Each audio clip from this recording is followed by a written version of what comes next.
Παναγιώτη, πώς διακρίνουμε τον ψυχικό άνθρωπο και την υγεία του και πώς τον πνευματικό άνθρωπο και την υγεία του? Μάλιστα. Ο ψυχικός άνθρωπος και η υγεία του πώς διακρίνεται και ο πνευματικός άνθρωπος και η υγεία του και πώς διακρίνεται. Ο ψυχικός άνθρωπος που είναι πολύ κοντά και στον φυσικό άνθρωπο, στον άνθρωπο δηλαδή που δεν έχει αναπτυχθεί πνευματικά και σαν οντότητα, σαν ύπαρξη, ακόμα σαν προσωπικότητα για να το καταλάβει, σαν χαρακτήρας, οι δυνάμεις του είναι εχμάλωτες μέσα σε κατώτερες, μέσα σε δυνάμεις, μέσα σε ατμόσφαιρες όχι ένθεες, όχι θεϊκές, όχι με πνευματικό περιεχόμενο υψηλό. Μπορεί να ανήκει ένας ψυχικός και ένας φυσικός άνθρωπος, να ανήκει μέσα στην φυσική αρετή, που φυσική αρετή έχουν και τα ζώα, μπορεί να ανήκει και σε ανώτερες βαθμίδες αρετής, θα λέγαμε σε πνευματική αρετή, αλλά όχι σε υψηλή πνευματική αρετή, που είναι οι ένθεες διαστάσεις της αρετής. Θα λέγαμε μία αυξημένη καλοσύνη, μία αυξημένη συμπεριφορά, έναν πιο καλλιεργημένον άνθρωπο, παρά τα αυτά όχι πνευματικό. Δεν έχει αίσθηση της θεϊκής του υποστάσεως. Άρα μιλάμε για τον άνθρωπο το φυσικό, μιλάμε σε όλη του την κλίμακα από τον πολύ καλό μέχρι τον φυσικό, ακόμα και για τον άνθρωπο που είναι τελείως ψυχικός, συμπτωματικός, τυχαίος, έχει γεννηθεί σε μια κουλτούρα, σε μια ιδέα, σε μια αντίληψη, σε ένα ιδεώδες, σε ένα πίστη, σε ένα χώρο, σε μια εποχή και ζει σύμφωνα με αυτά που του βάλανε στην καρδιά, στο κεφάλι, στο μυαλό, τον μάθανε και σου λέει έτσι έμαθα, τόσο έμαθα, έτσι με διδάξανε, αυτό είμαι, τι θες από μένα, άφησε με ήσυχο. Αυτά είναι ξεκάθαρα, Πώς διακρίνεται ο ψυχικός λοιπόν και φυσικός άνθρωπος, αν έχει σώα στα φρένα, θα λέγαμε, πώς διακρίνεται αν έχει υγεία σε ό,τι αφορά την ύπαρξή του, γιατί η υγεία χωρίζεται και στη σωματική υγεία και στην πνευματική υγεία, δεν έχουμε μόνο σωματική υγεία, έχουμε και πνευματική υγεία αν έχουμε. Στη σωματική υγεία το διακρίνουμε όπως όλους, και τον πνευματικό άνθρωπο, στο σώμα του, και τον άνθρωπο το φυσικό, είτε αυτός είναι ακόμα και στα χειρότερα όντα σαν ύπαρξη, είτε είναι στη φυσική διάσταση της ζωής, είναι τελείως συμπτωματικός ένας άνθρωπος που δεν ξέρει να ξεχωρίσει το νου από το σώμα του. Σωματικά την υγεία λοιπόν την ξέρει πιο καλά η βιολογία, η επιστήμη, η ιατρική. Λοιπόν, τώρα όμως εσύ με ρωτάς πώς διακρίνεται πνευματικά. Ο ψυχικός άνθρωπος καταρχήν είναι, και ο φυσικός άνθρωπος είναι ξένος της θεϊκής του υποστάσεως, άρα απευθείας έχει καεί. Τι λέω έχει καεί? Είναι συμπτωματικός, είναι τυχαίος, είναι αφηρημένος, είναι μικρόψυχος, είναι ταλέπορος, είναι εγωπαθής, είναι σχιζοφρενής, είναι όλα μπορεί να είναι λογικών, με μυριάδες λογικές. Δηλαδή μπορεί με τη λογική του ο ίδιος να καταστρέφει την ψυχή του. Μπορεί να έχει μια λογική καλή, κακή, μπορεί να μην έχει σκεφτεί ποτέ ότι η λογική που έχει του καταστρέφει την ίδια του τη ζωή.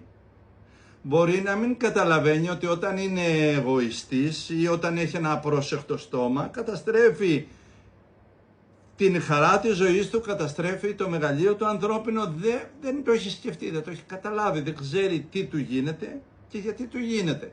Ζει στην επιφάνεια, στη ρηχότητα, στην τραχύτητα, στον πτωτικό άνθρωπο, ακόμα και όταν είναι λάτρης Θεού ή μάλλον θρησκεύει. Όχι, λάτρης αποκλείεται, γιατί με το που λέμε λάτρης είναι δεδομένο ότι έχει ο λάτρης απαλλαχθεί από μίση, εμπάθειες, κακότητες και δεν βάζει ποτέ τον εαυτό του σε δυνάμεις κατώτερης ενέργειας.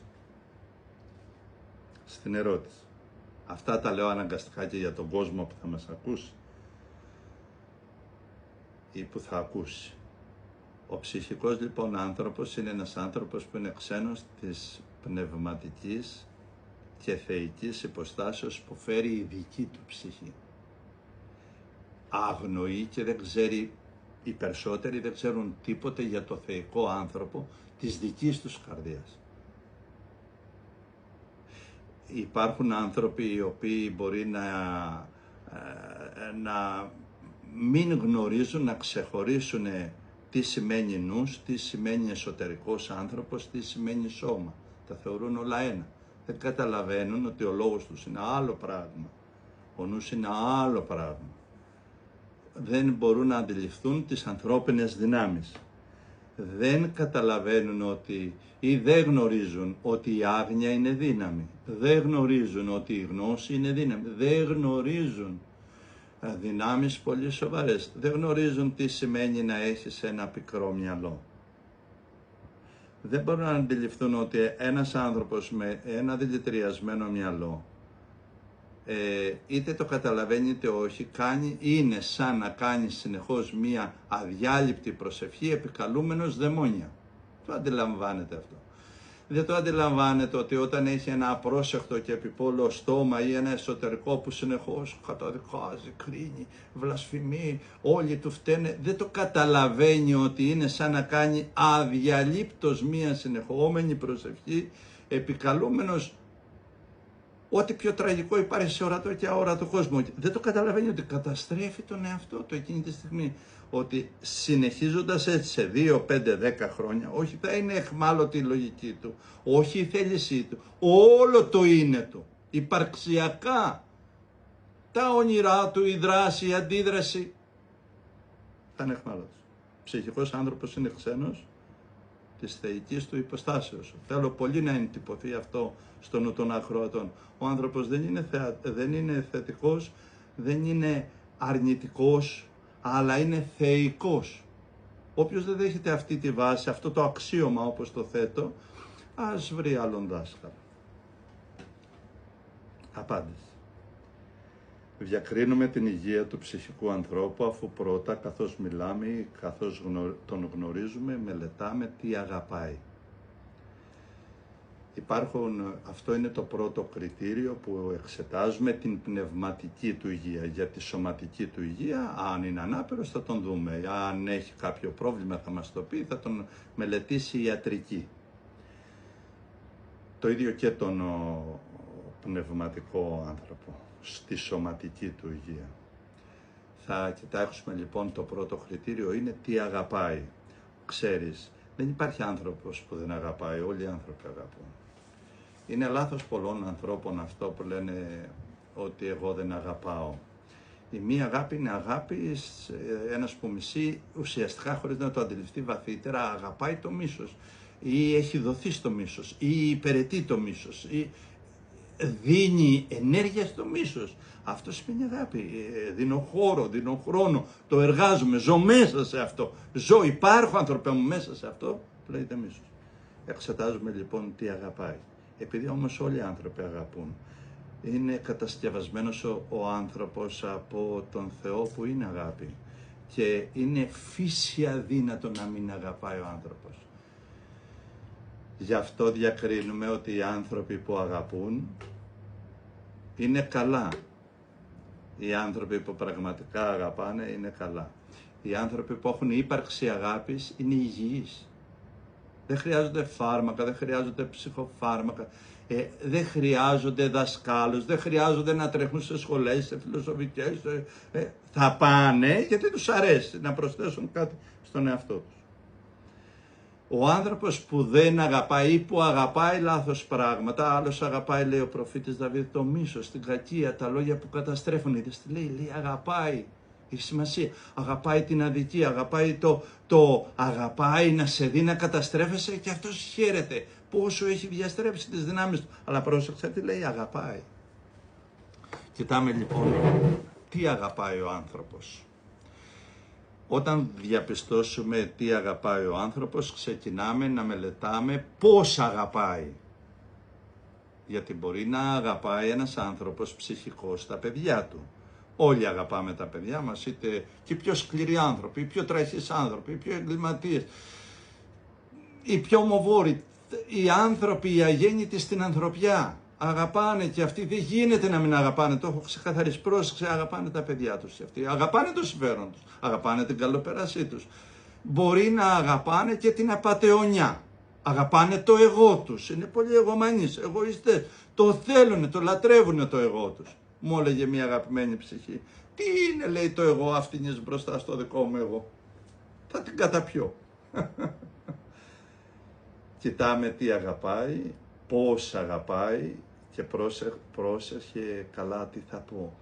Με αυτές τις αγάπες που μέσα του έχει, πόσο ωφελείται υπαρξιακά, πόσο αναπνέει από τις αγάπες. Γιατί πολλοί άνθρωποι δεν έχουν κατανοήσει ότι οι δυνάμεις οι ανθρώπινες είναι τεράστιο κεφάλαιο.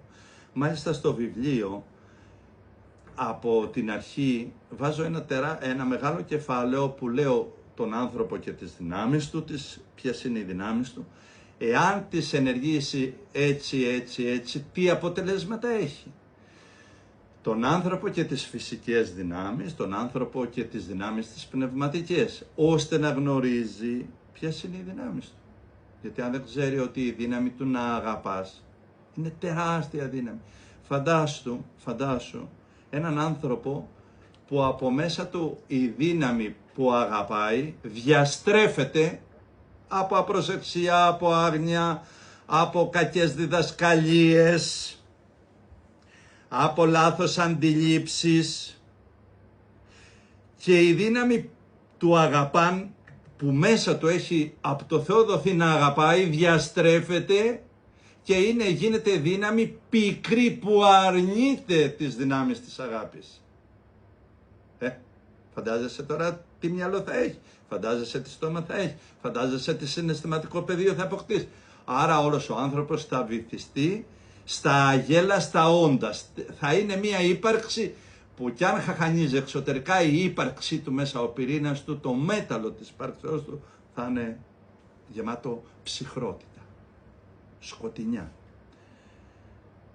Επομένως το πρώτο κριτήριο είναι να δούμε τι αγαπάει και πώς αγαπάει και τι αυτές οι αγάπες τους δίνουν. Παρακαλώ να ξέρετε, τα πρώτα φτερά της ψυχής σας είναι αυτά που αγαπάτε.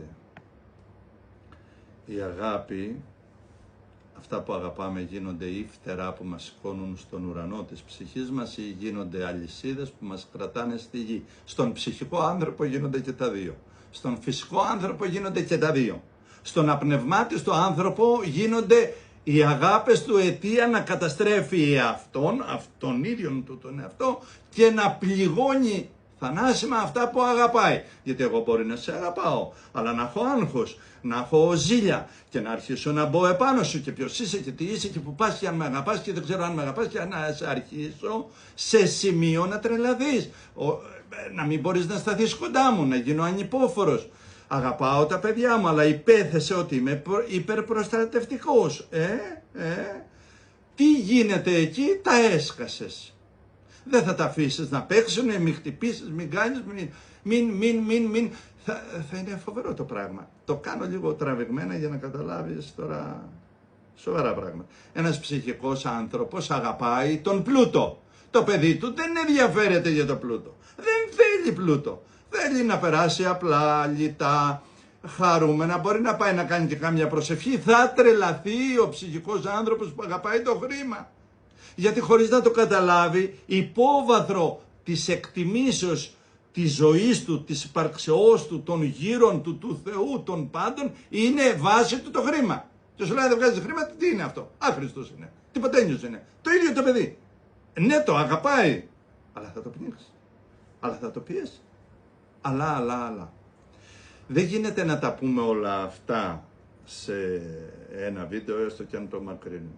Το λέω για να δούμε τι αφήνει επάνω. Όταν οι αγάπες γίνουν δεσμά που σε κολλάνε στον κατώτερο εαυτό, στο μικρό εαυτό, στον άρρωστο νου, στο χαρακτήρα τον τραγικό, στο στόμα εκείνο που συνεχώς βορβαδίζει τον δίπλα του. Τον δίπλα του δεν ξέρει να γίνεται πηγή ζωής. Και τι γίνεται ο ψυχικός άνθρωπος που ναι μεν αγαπάει, τι γίνεται ο άνθρωπος ο φυσικός που ανήκει στους νόμους της βιολογίας, απομακρύνεται συνεχώς από τη θεϊκή του υπόσταση. Απομακρύνεται από το υπέροχο όν που μέσα του θα έπρεπε να κατοικεί. Και εκεί είναι σοβαρά τα πράγματα. Μπορεί να φτάσει ο ίδιος ο άνθρωπος, ενώ φαινομενικά βλέπεις ένα καλούπι ανθρώπου, εσωτερικά να κατοικεί μέσα του, στο είναι του μια οντότητα η οποία είναι έκτρωμα. Είναι επικίνδυνο φαινόμενο. Ο ίδιος δεν το καταλαβαίνει, μπορεί να μην το καταλαβαίνει και ο δίπλα του, αλλά αυτά είναι βαριές και σοβαρές αλήθειες. Και δεν μιλάω για ακραίες περιπτώσεις που έχουμε ανθρώπους που είναι τόσο αιμοχαρείς, τόσο φθονεροί, τόσο που βλέπεις, φαίνεται ότι μέσα του κατοικεί δαιμόνιο, ή μάλλον έχει μετατρέψει την υπόστασή του, την ύπαρξή του, και μέσα του αντί να κατοικεί φως Θεού, κατοικεί οντότητα τραγική, ο εαυτός του στα κατώτερα επίπεδα. Μελετάμε λοιπόν τι αγαπάει, πώς αγαπάει και τι κερδίζει αν αυτές οι αγάπες του δίνουν μια άνοδο υπαρξιακή στη διανόηση, στο λόγο, στη σκέψη, στο συναίσθημα, στην ύπαρξη του. Αν στολίζουν τη ζωή του με φως ή τον κατεβάζουν χαμηλότερα. Όταν βλέπουμε ότι φεύγει από το φυσικό φως το αποτέλεσμα από αυτά που αγαπάει, χρειάζεται πάρα πολύ δουλειά. Εδώ ξεκινάνε όλες οι ψυχολογίες όλης της ανθρωπότητας, οι οποίες, και οι ψυχολόγοι θα έχουν πολλή δουλειά, οι οποίες όμως, αναλύοντας πάντοτε το ψυχικό και τον βιολογικό και τον φυσικό άνθρωπο, δεν θα σταματάνε ποτέ. Θα φτάνουν να αναλύουν και να λένε ότι στα 40, στα 50 σου είσαι καταστραμμένος, θλιμμένος, γιατί η μάνα σου σε πήρε από το στήθος της, σε έβγαλε από το στήθος της και εσύ τώρα κουβαλάς τραύμα, γιατί αυτή αποκόλλησε από το στήθος, ήταν τόσο βίαιη που τρόμαξες. Φαντάσου το Χριστό τώρα να είναι 30 ετών, να διδάσκει, αλλά να έχει πρόβλημα, γιατί η μητέρα του τον τράβηξε από το στήθος και δεν του έδινε πια να θυλάσει. Αυτά είναι γελία λίγο. Ισχύουν για εκείνον που δεν έχει ξυπνήσει μέσα του στο φως. Ισχύουν για τον άνθρωπο που δεν ξέρει τίποτε για την οντότητα της ζωής. Ισχύουν για το μυαλό αυτό, το οποίο ούτως ή άλλως είναι με τις αγάπες του δηλητηριάζεται. Δεν ωφελείται. Ισχύουν για αυτόν που η πίστη του, αντί να τον εξελίσσει, είναι δεσμά. Ισχύουν για όλον τον κάθε άνθρωπο, αλλά θα φας ζωές και ζωές και ζωές, θα αναλύεις και θα έρχεται ένας απέραντος λόγος, απίθανος, όταν θα έρθει η στιγμή σου να ξεκλειδώσει το ίνος και θα σου πει άστα όλα τώρα πίσω. Λέει ο Χριστός, ο άνθρωπος που θέλει να περάσει στον θεϊκό άνθρωπο είναι σαν τον άνθρωπο που οδηγεί ένα αυτοκίνητο. Βέβαια ο Χριστός εκεί είπε που οργώνει. Πολλοί όμως δεν ξέρουν τι είναι να οργώνεις με το αλέτρι που είχαν παλιά. Θα το πω σε σημερινή έκδοση. Είναι σαν να οδηγείς ένα αυτοκίνητο με μεγάλη ταχύτητα. Θες να πας μπροστά στον πνευματικό σου άνθρωπο, αλλά κοιτάς πίσω σου. Όχι στο παρελθόν, κοιτάς πίσω. Καθώς οδηγείς μπροστά, θα σκοτωθείς. Και σου λέει ο Χριστός, αυτά τα αφήνεις, γιατί είσαι όριμος και έχεις τη δύναμη να τα αφήσεις όλα πίσω. Όλα. Και τι έκανε η μάνα σου, αν σε έβγαλε στο στήθος, και τι κι άμα σε αδίκησε κάποιος, καλά έκανε. Σιγά τα λάχα. Και τι έγινε. Πού ζεις εσύ, στο απειρόβλητο δεν μπαίνει κανένας. Κοιτάμε τι αγαπάει. Αυτό είναι το πρώτο κριτήριο. Είπαμε γι' αυτό αρκετά. Πάμε στο δεύτερο κριτήριο. Το δεύτερο κριτήριο λοιπόν είναι η δουλειά. Πολλοί άνθρωποι, όλοι οι άνθρωποι και όλη η ζωή μας στηρίζεται πάνω στο εργασιακό μας. Γιατί από εκεί λύνεται το θέμα, το πρόβλημα της επιβίωσης των πολλών ανθρώπων. Η δουλειά που πολλοί άνθρωποι κάνουν, κοιτάζουμε λοιπόν στον ψυχικό άνθρωπο πώς δουλεύει, αν χαίρεται για τη δουλειά του, αν αγαπάει τη δουλειά του, αν τη θέλει τη δουλειά του, αν έχει διάθεση να δουλέψει. Και όταν λέω δουλειά δεν εννοώ μόνο δουλειά, αλλά κατ' ουσίαν την ψυχική υγεία την μετράμε από τα ενδιαφέροντα με κεντρικό την εργασία του. Ή μάλλον όχι κοιτάμε, αυτά τα κοιτάνε οι ψυχολόγοι, οι ψυχίατροι, οι κοινωνιολόγοι, οι πολιτικοί, γύρω-γύρω και εσείς οι πολλοί άνθρωποι. Γιατί όλα τα μοντέλα της ζωής στηρίζονται πάνω στο οικονομικό. Σήμερα παγκόσμια, εκτός εξαιρέσεων μικρών. Αυτό το ότι στηρίζεται όλη η ζωή πάνω στο οικονομικό μοντέλο έχει να κάνει ότι μία δουλειά προσδίδει άλλο κύρος. Είναι άλλο να είσαι εφοπλιστής, άλλο να είσαι καθηγητής πανεπιστημίου, είναι άλλο να είσαι γιατρός και να οικονομικά, όχι σαν έργο. Σαν έργο πνευματικά αυτά ανατρέπονται. Και οι επιστήμες και οι γνώσεις όλες ανατρέπονται. Και ανατρέπονται γιατί όλες οι δυνάμεις οικονομικές, κοινωνικές, διοικητικές, τα πάντα, εάν δεν υπηρετούν την ευτυχία του ανθρώπου, αδυνατούν να εκτελέσουν το σκοπό της υπάρξεώς τους. Ας πούμε η παιδεία ότι γεννάει ανθρώπους εκτρώματα, οντότητες παραγωγής, μηχανές, μικρόψυχα πλάσματα. Αν η παιδεία γεννάει αυτό, απέτυχε στο σκοπό της. Η ιατρική. Εάν η ιατρική εκμεταλλεύεται τα ανθρώπινα πλάσματα, τους δίνει ένα μέρος υγείας. Αλλά για να εξαγοράσει την υγεία σου πρέπει να δαπανίσει ο άλλος το σπίτι, την οικογένειά του, ό,τι έχει και ό,τι δεν έχει. Τότε τι συμβαίνει? Αυτή η επιστήμη αδυνατεί να υπηρετήσει τον ανώτερο σκοπό της υπάρξεώς του. Καμία επιστήμη, καμία τέχνη, καμία θρησκεία, τίποτε δεν μπορεί να υπηρετήσει το σκοπό της υπάρξεώς της απέναντι στη ζωή και στον Θεό, εάν δεν υπηρετεί την ευτυχία του ανθρώπου, άνθρωπε μου. Ξεκάθαρα. Στη δουλειά λοιπόν που μελετάμε αν είναι ψυχικά υγιής ο άλλος, βλέπουμε αν υπηρετεί την ευτυχία του. Το να πηγαίνει κάποιος στη δουλειά γεμάτος μιζέρια, γεμάτος άγχος, γιατί πρέπει. Έχω δουλέψει σε δουλειές που δεν ήθελα και το μεγαλύτερο μέρος της ζωής μου και εγώ είμαι γνώστης του τι περνάει ο κόσμος. Μάλιστα, ισχυρίζομαι ότι τα τελευταία 15 χρόνια η εργασία, η χειρονακτική και ο κόπος της εργασίας μου με έφτασε να λέω ότι οι σκλάβοι του Φαραώ προσεύχονται στο Θεό και λένε ευχαριστώ Θεέ μου που δεν έζησα τόσο κοπιαστικά όπως ο Παναγόπουλος. Παρά τα αυτά, η δουλειά παραμένει το δεύτερο κριτήριο που εξετάζουμε αν είναι υγιής ψυχολογικά, διανοητικά, συναισθηματικά, οντολογικά, ο φυσικός και ο ψυχικός άνθρωπος. Για τον άνθρωπο του πνεύματος αυτό δεν έχει καμία σχέση. Αυτά τα κριτήρια δεν έχουν καμία σχέση στον άνθρωπο που έχει ξυπνήσει το φως μέσα του και υπηρετεί πια την θεϊκή υπόσταση του εαυτού του, της ψυχής του, της ζωής. Παράδειγμα, ένας Άγιος δεν φαντάζομαι να στενοχωριέται άμα του πάρεις τη δουλειά ή άμα του κάνεις κάτι έτσι ή άμα τον αδικήσεις. Φρίκι θα ήταν ένας άνθρωπος κάτω από μια αδικία να γίνει μελαγχολικός ή να γίνει επιθετικός. Θα ήταν δαιμόνιο αντί για Άγιος αν ένας άνθρωπος θέλει να εκδικηθεί. Θέλει να εκδικηθεί. Δεν έχει σχέση ούτε με το φως, ούτε με το πνεύμα, ούτε με τίποτα. Λοιπόν. Πρώτο κριτήριο υγείας ψυχικού ανθρώπου είναι τι αγαπάει, πώς αγαπάει και τι αυτή η αγάπη δίνει στον εαυτό του και στο περιβάλλον του. Δεύτερο κριτήριο είναι τι δουλειά κάνει, πώς τη κάνει, τι ενδιαφέροντα έχει και αν από αυτά πάλι ερχόμαστε, ωφελείται γιατί μπορεί να δουλεύει γεμάτος γοητισμό. Μπορεί να αναγκαστικά όλοι δουλεύουμε, όχι γιατί το θέλουμε, μάλλον θα θέλαμε να καθόμαστε όλοι, τι να λέμε τώρα, μια βόλτα, μια παραλία, ξέρω εγώ ένα ταξίδι, πιο καλά από τη δουλειά των πολλών. Παρά τα αυτά, στην δουλειά, στην εργασία που στείνεται όλο το μοντέλο, έχει το πώς το πλησιάζεις. Πλησιάζεις τη δουλειά σου σαν ιερέας που ιερουργεί στην Αγία Τράπεζα της ζωής. Πλησιάζεις σαν ένας άνθρωπος που αγαπάει τη δουλειά του και από αυτό, έστω και με κόπο, μεγαλώνει τα παιδιά του. Εδώ στο θέμα της δουλειάς θα ήθελα να πω κάτι που δεν ξέρουν πάρα πολλοί άνθρωποι. Ο ιδρώτας του σώματος του ανθρώπου που δουλεύει έχει τόσο θεραπευτικές ιδιότητες για το σώμα του, για το νου του, για το συναισθημά του, για όλη την υπόσταση την ανθρώπινη του, πνευματική, συναισθηματική, βιολογική, όλοι. Είναι πολύ καλός. Ο ιδρώτας, δεν είπα η εξοντωτική εργασία. Δεν λέω κάτι τέτοιο. Ούτε είπα το πόσο θα οικονομήσει.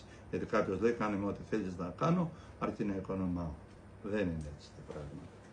Λοιπόν, έχει θεραπευτική ιδιότητα. Πάρα πολύ μεγάλη και μεγάλης αξίας.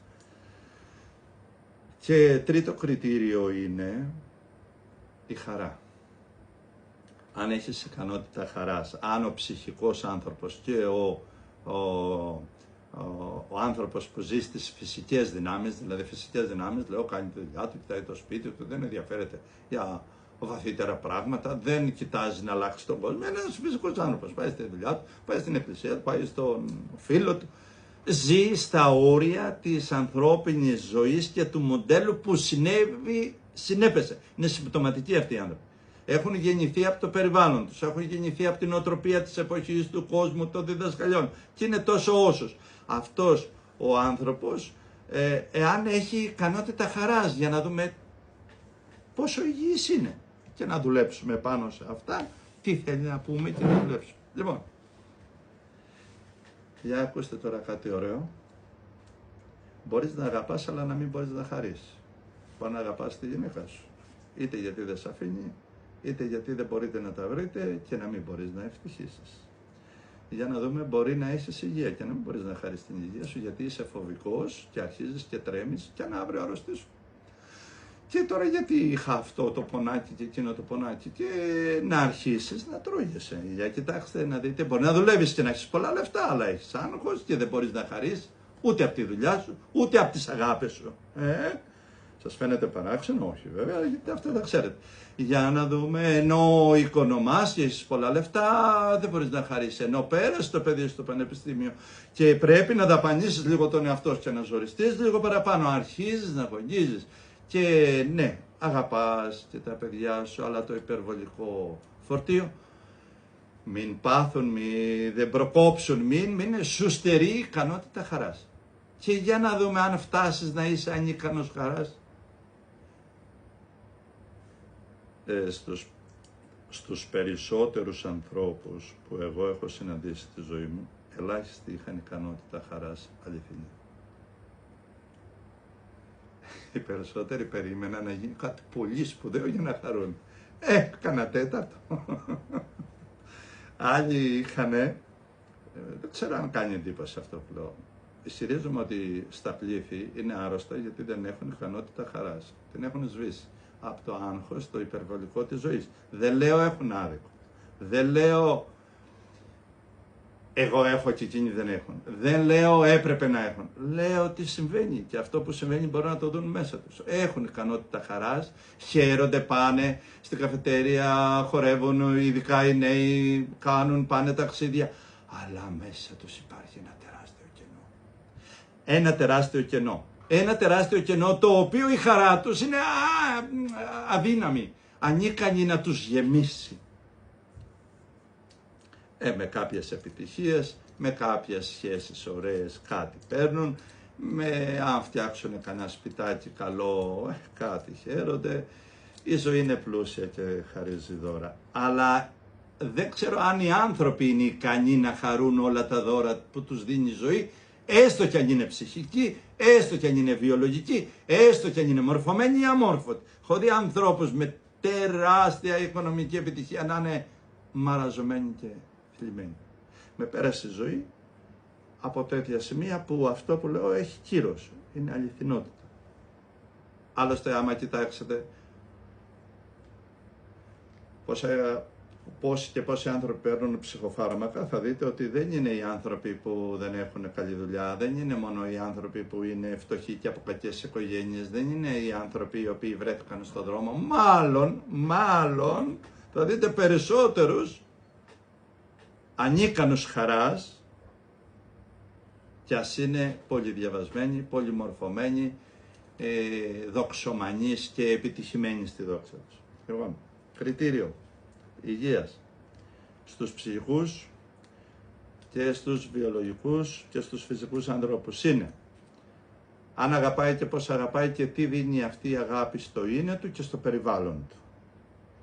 Γιατί το να έχεις είναι το πρώτο, η βάση και το θεμέλιο, αλλά και τι δίνεις, γιατί ναι, εγώ μπορεί να έχω, να αγαπάω, αλλά να σε πνίξω, αυτά σας το είπα, Μπορεί να αγαπάω, να θέλω τη δουλειά μου, να θέλω τα εγώ μου και να είναι μέσα σε αυτό να απαιτώ οι άλλοι να υπηρετήσουν εμένα ή τις αγάπες μου. Το δεύτερο είναι η δουλειά και αν αυτή τη δουλειά μπορεί να την κάνει με κάποιο αυξημένο ενδιαφέρον ευγνωμοσύνης. Εδώ δεν υπάρχει στους ανθρώπους αυτού η ιεροπρέπεια στη δουλειά τους. Γι' αυτό μπορούν και κάνουν απατεωνιές, λένε ψέματα. Σήμερα σου λένε έτσι, αύριο αλλιώς και μεθαύριο αλλιώς. Και μου έλεγε ένας, εγώ είπα έτσι, εγώ λέω έτσι. Δεν τα αλλάζω όπως θέλω. Και λέω, εσύ τα κάνεις, μάλλον. Λοιπόν, και η ικανότητα χαράς.